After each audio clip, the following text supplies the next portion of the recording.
Assalamualaikum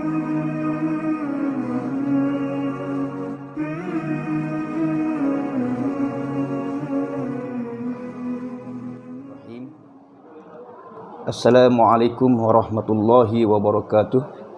Alhamdulillahirabbil alamin. Wassalatu wassalamu ala sayyidil mursalin wa ala alihi wa sahbihi ajma'in. Subhanaka la ilma lana illa ma 'allamtana innaka antal alimul hakim. Rabbi yassir wa la tu'assir wa tammim bil khair. Alhamdulillahirabbil alamin. Bersyukur kita lagi kehadirat Allah Subhanahu wa taala kerana telah diberi kesempatan dan inayahnya untuk bersama-sama lagi pada pagi ini hadir ke sekolah dan seterusnya meneruskan sesi PDPC di musim COVID-19. Untuk hari ini saya diamanahkan untuk menyampaikan satu tazkirah Ramadan supaya semua kita, semua warga Sebayu mendapat manfaat dan iktibar daripada tazkirah tersebut. Pada hari ini saya hanya ingin menyampaikan tuntutan Allah Subhanahu wa taala yang terkandung di dalam surah Ali Imran ayat 133 dan 136, yang mana di dalamnya banyak tuntutan-tuntutan yang perlu kita lakukan sebagai khalifah Allah dan sebagai hamba-Nya. Ayat ini pada hari ini saya akan cuba sampaikan apakah tuntutan-tuntutan tersebut, apakah perintah Allah yang perlu kita lakukan. Allah menyuruh kita supaya segera melakukan amal kebajikan ataupun amal baik supaya kita mendapat keampunan daripada Allah. Tidak ada sesiapa pun selain daripada Nabi Muhammad sallallahu alaihi wasallam yang maksum. Kita semua melakukan dosa sepanjang masa.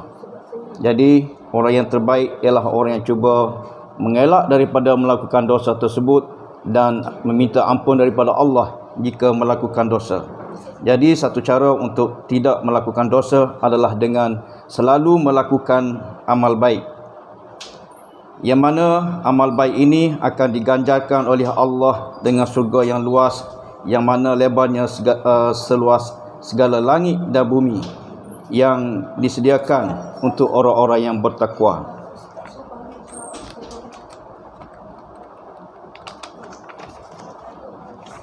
Baik, bagaimana kita boleh mendapat ganjaran-ganjaran Allah itu? Allah telah menjelaskan ganjaran-ganjaran akan diberikan kepada orang-orang yang bertakwa yang mempunyai sifat-sifat berikut, iaitu orang-orang yang selalu mendermakan hartanya pada masa senang dan susah. Jadi sempena bulan Ramadan yang mulia ini, sama-samalah kita melebarkan tangan untuk bersedekah kepada yang memerlukan. Dan sedekah itu tidak semestinya menghulurkan wang ringgit. Sebaliknya, boleh juga dilakukan dengan perkhidmatan yang baik. Kita sebagai guru dan sebagai pelajar, kita boleh berkhidmat dengan baik. Sebagai kaki tangan awam, kita berkhidmat mengikut lunas-lunas yang ditetapkan sebagai kaki tangan awam. Sementara pelajar pula bolehlah belajar dengan bersungguh-sungguh dan menganggapnya itu adalah sebagai kerjanya di sekolah. Orang yang bertakwa juga adalah orang yang dapat menahan kemarahannya. Kerana orang yang kuat bukanlah orang yang kuat fizikalnya, bukan yang ada kuasanya, yang banyak kuasa.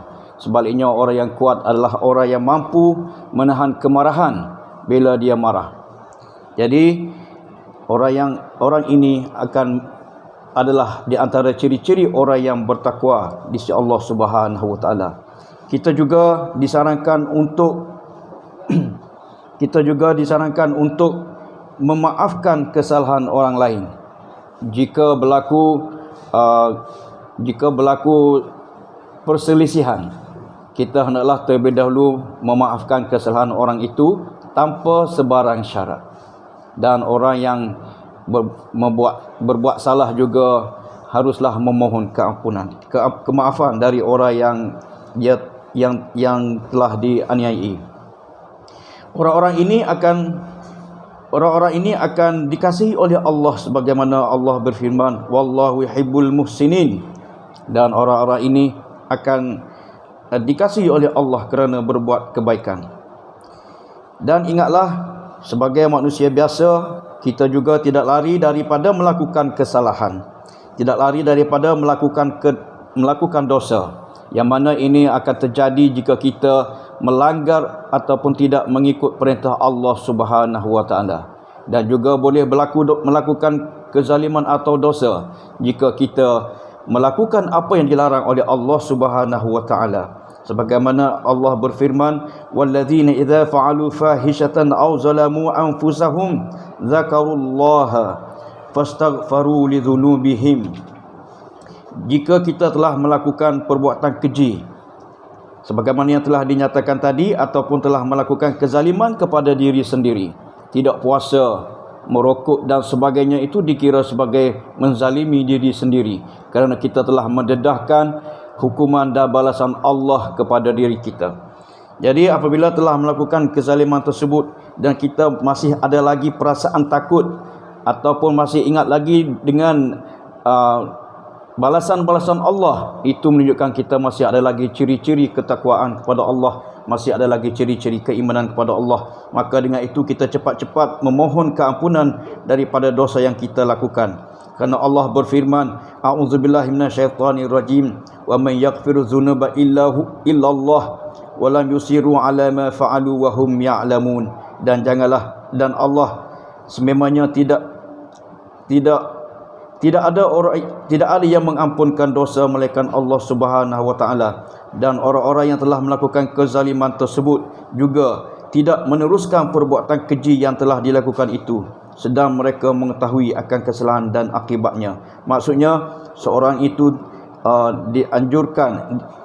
diwajibkan bertaubat apabila telah melakukan dosa dengan cara meninggalkan semua kesalahan yang telah dilakukan dan tidak lagi mengulangi dosa yang telah dilakukan. Orang-orang yang telah disebutkan tadi, dan kita harap kita semua termasuk dalam golongan tersebut, yang mana akan menerima ganjaran daripada Allah, sebagaimana firman-Nya, a'udzubillahi minasyaitonirrajim, ulaika jazaohum maghfiratum min rabbihim wa jannatun tajri min tahtihal anhar khalidina fiha wa ni'ma ajrul amilin.